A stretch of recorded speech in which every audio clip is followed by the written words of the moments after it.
కనిపిస్తుందండి? మీకెందుకు కనిపిస్తుంది సార్? అధికారం రాగానే మీ నందిగామలోనే కత్తులతో దాడి చేశారు కదా, ఎందుకు కనిపిస్తుంది? అధికారంలోకి రాగానే మీ నందిగామలోనే కత్తులతో పసక్కను పొడిచి దాడి చేశారు కదా, మీకెందుకు కనిపిస్తుంది? దాడి చేసిన వాళ్ళకి కనిపించదు సార్, దాడికి గురైన వాళ్ళకి కనిపిస్తుంది. అదే దాడి చేసిన మీలాంటి వాళ్ళకేం కనిపిస్తుంది? దాడికి గురైన వాళ్ళకి కనిపిస్తుంది అబ్బా. దాడి చేసిన మీకు ఈ రోజు పైశాచిక ఆనందం ఉండొచ్చు, రాక్షస ఆనందం పొందొచ్చు. ఈ రోజు మీరు దాన్ని కప్పిపుచ్చుకొని మాట్లాడొచ్చు, కానీ బాధకు గురైన వాడు మాత్రం ఏ రోజు దాన్ని మర్చిపోయి గుర్తుపెట్టుకోవాలి.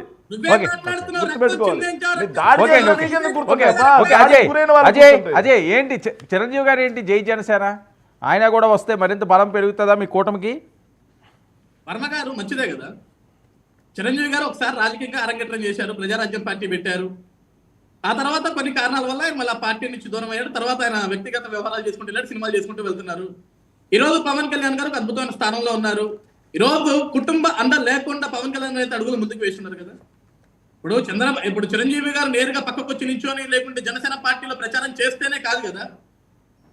పవన్ కళ్యాణ్ గారు ఈ రాష్ట్రంలో గెలిచిన తర్వాత చిరంజీవి గారి ఇంటికి వెళ్ళి ఆ రోజు అన్నదమ్ముల ప్రేమ మనం అందరం చూసాం వర్మగా. సో ఏ కుటుంబం అయినా సరే ఆ కుటుంబంలో ఒక వ్యక్తి ఎదుగుతూ ఒక నిర్ణయం తీసుకుని ముందుకు వెళ్తున్నాడు అంటే ఆ కుటుంబం అంతా అండగా ఉంటుంది. దట్టు పవన్ కళ్యాణ్ గారు తీసుకున్న నిర్ణయం సినిమాలో మాత్రమే కాదు, ప్రజాక్షేత్రంలో ప్రజల్లో చిరస్థాయిమైన స్థానం సంపాదించుకోవాలని ఒక ఆలోచనతోటి ప్రజలకి మేలు చేయాలి, ప్రజలకి న్యాయం చేయాలని ఒక దృఢ సంకల్పంతో ముందుకు వచ్చాడు. ఆ సంకల్పానికి ఆయన అండగా నించున్నాడు. అదే సంతోషాన్ని వ్యక్తపరుచుకున్నారు. దాంట్లో రాజకీయం ఏమీ లేదు. టు బి ఫ్రాంక్, దాంట్లో రాజకీయం ఏమీ లేదు. ఇంకా శేఖర్ గారు మాట్లాడుతున్నారు చివరికి సినిమా ఫంక్షన్ లో కూడా రాజకీయాలకు వాడుకున్నారని. స్కూల్ ఫంక్షన్కి వెళ్ళినా రాజకీయం గురించి మాట్లాడారు జగన్మోహన్ రెడ్డి గారు.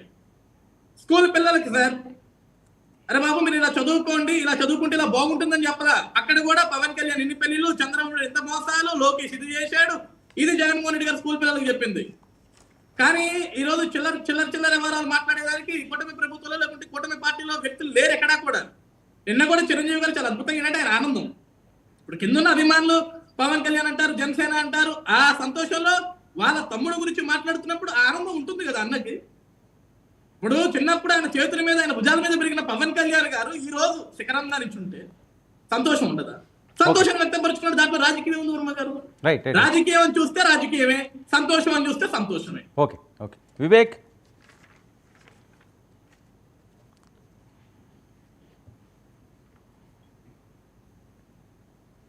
చెప్పండి.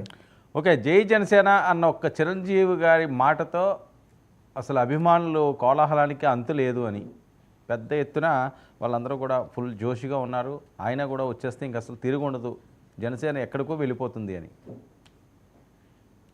ముందుగా మీకు ప్యానల్ సభ్యులుగా 99 వీక్షకులందరికీ గుడ్ ఈవినింగ్.